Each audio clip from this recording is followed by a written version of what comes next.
Tintin, le petit reporter, est un des mythes de notre temps. Le cinéma va s'emparer de ce héros à dimension d'enfant, dont le livre répand déjà à 500 000 exemplaires chaque nouvelle aventure. Continent sans visa est allé à Bruxelles rendre visite à Hergé, le créateur de Tintin. Je me demande pour ma part si le mythe de Tintin ne va pas s'effacer, ne va pas disparaître avec le vérisme qu'impose automatiquement le cinéma. Il est certain que c'est une entreprise délicate, je le crois. Il est certain que les personnages dessinés ont une légèreté, une transparence, un manque de poids qu'il est difficile de conserver à l'écran. Je vois qu'il faut donc une adaptation, une véritable adaptation, mais qui est possible, à mon avis, elle est possible.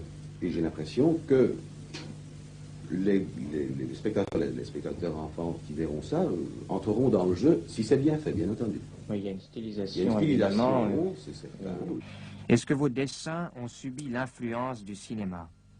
En me basant sur la technique cinématographique, en partant d'elle, en m'en inspirant, les dessins, j'ai essayé de faire du bon dessin, le mieux possible, et de rendre ça nerveux, vivant, par un découpage qui s'apparente assez bien au découpage cinématographique, me semble-t-il. Comment est né Tintin? Il a été précédé d'un autre petit personnage qui s'appelait lui Totor, Tintin, Totor. C'était un petit scout, ça apparaissait dans une revue de scouts. Et là, je racontais encore les choses à l'ancienne manière, c'est-à-dire avec des dessins soulignés de texte. Tintin. Et il est né donc en 1929 dans un journal quotidien dont le directeur, ce journal c'était le XXe siècle à Bruxelles, le directeur avait décidé de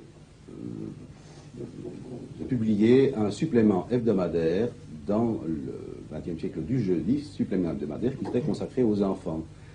Ça s'appelait le petit 20e et il a fallu créer là un petit personnage assez rapidement. Donc il a fallu faire quelque chose et le petit personnage Tintin est né. Le premier album qui est paru, c'est les aventures de Tintin, reporter du petit 20e d'ailleurs, au pays des soviets.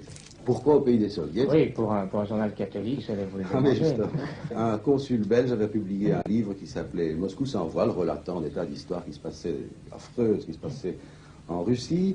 Et entraîné dans le sillage du XXe siècle, j'ai lancé Tintin à l'assaut de l'URSS, et voilà. Le succès de Tintin ne connaît plus de frontières, fut-elle moscovite ou autre. Pouvez-vous nous dire en combien de langues ont été traduites ces aventures? Bon, il y a d'abord bien entendu le français et le flamand, puisque nous sommes en Belgique. Alors il y a l'anglais, l'allemand, l'italien, l'espagnol, le portugais. Il y a une édition américaine également qui vient de sortir récemment. Le suédois, le danois. Je pense qu'à chaque fois, c'est un nom un peu différent selon le pays qui acclimate Tintin. Bien entendu, on doit lui donner parfois d'autres noms parce que Tintin est parfois imprononçable. Alors les Allemands ont pris Tim, les Portugais ont pris Tim Tim. Le chien est devenu en portugais Rom Rom. Pourquoi? Par quel mystère, je n'en sais rien. Struppy en allemand, Snowy en anglais.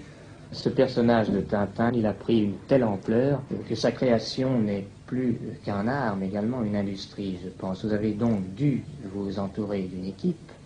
Est-ce que ça a modifié votre manière de créer le personnage? Vous avez employé le mot industrie et ce n'est pas tout à fait exact. C'est resté malgré tout très artisanal. Il est bien certain que au début, quand je travaillais seul, aidé par ma femme, il fallait tout faire, personnage, décor, texte, coloriage, tout. Mais devant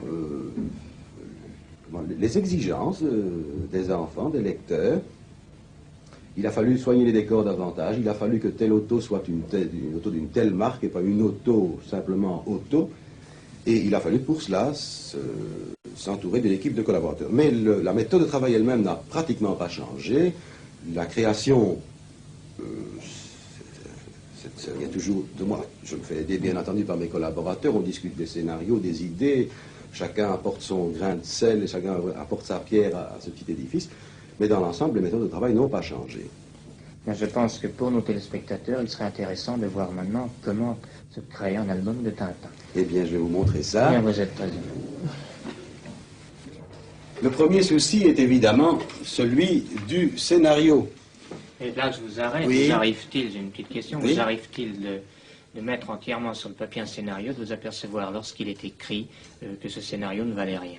Mais ça m'est arrivé une fois récemment, un scénario absolument mis au point, et que j'abandonne, non pas parce qu'il est mauvais, il me semble au contraire très bon, mais il ne vient pas au bon moment, me semble-t-il. Et dans le domaine du simple gag, je pense que vous en éliminez certains qui, une fois l'image trouvée, nous paraît oui, pas très bon. oui, il est bien certain que pour 10 gags que nous trouvons, il en passe un ou deux. Enfin, il s'agit d'éliminer. Il faut que les gags trouvés aillent toujours dans le sens où l'histoire est racontée. Enfin, il faut qu'elles ajoutent à l'histoire et non pas qu'elles viennent en couper le rythme. Hein. Alors votre second souci, c'est donc la mise en image proprement dit. Avant tout le scénario, voici d'ailleurs simplement le scénario de la prochaine histoire, enfin qui est écrit en quelques pages, simplement pour fixer les idées. Ensuite, ce travail n'est pas encore fait pour cette histoire-ci. Ensuite, il s'agit de faire le découpage, qui est la partie la plus délicate, la plus difficile au fond à faire, car il faut donc raconter l'histoire, et il faut que tout soit raconté dans un nombre X de dessins sur une page. Ce travail-là fait, voici par exemple une page de l'histoire Tintin au Tibet, voici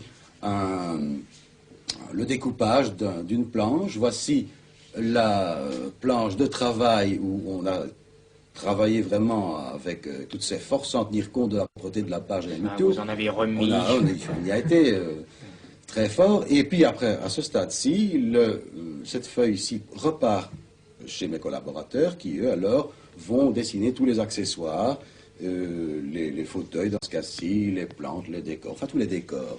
Voilà, le dessin d'ailleurs terminé. Passons donc à votre atelier. Eh bien, Hergé, nous sommes ici dans votre royaume. Vous avez différents collaborateurs, 5, je vois, dont chacun a une tâche bien précise. Si bien. Monsieur, de quoi vous occupez-vous? Je fais le décor après les indications de monsieur Hergé. Un décor, mais lorsque vous avez affaire à un paysage, notamment d'un pays que monsieur Hergé n'a peut-être pas connu, comment procédez-vous? Mais on a le document, n'est-ce pas? Ou bien on va sur place, pas dans le plus lointain, mais quand c'est possible, on va sur place et là on prend des croquis. Souvent vous travaillez d'après photographie ou croquis, c'est ça, bien. Oui. Notamment, c'est pas exactement un album qui est en train d'être fait ici, ce sont des décors pour un dessin animé. Voici des croquis que Bob de Moore et moi-même nous avons pris à bord d'un cargo. Vous avez peut-être parfois quelques peines à vous procurer les documents. On écrit, mon Dieu, les gens dans un CMA pour nous envoyer les choses que nous demandons. Une seule fois, cependant, nous avons eu un petit incident amusant. Il s'agissait, pas exactement pour les albums Tintin, mais c'était pour une histoire annexe. Il fallait montrer Tintin dans les différents uniformes de postiers du monde. Et nous avons écrit au PTT à Berne en leur demandant s'ils pouvaient nous envoyer un uniforme photographique, enfin, de postier suisse. Alors on nous a répondu une lettre très aimable, très courtoise, très gentille d'ailleurs. Mais c'était une fin de non-recevoir et on disait ceci, écoutez, nous regrettons infiniment, mais par principe, nous ne donnons pas les uniformes de postiers. Il faut croire que les postiers suisses sont sacro-saints. Eh bien, monsieur, je vois que vous occupez des parties plus particulièrement techniques, c'est-à-dire des automobiles, des machines modernes. Là aussi, vous travaillez d'après documents. Surtout des documents photographiques. Est-ce qu'il vous arrive parfois à avoir de la peine à vous procurer tel ou tel document?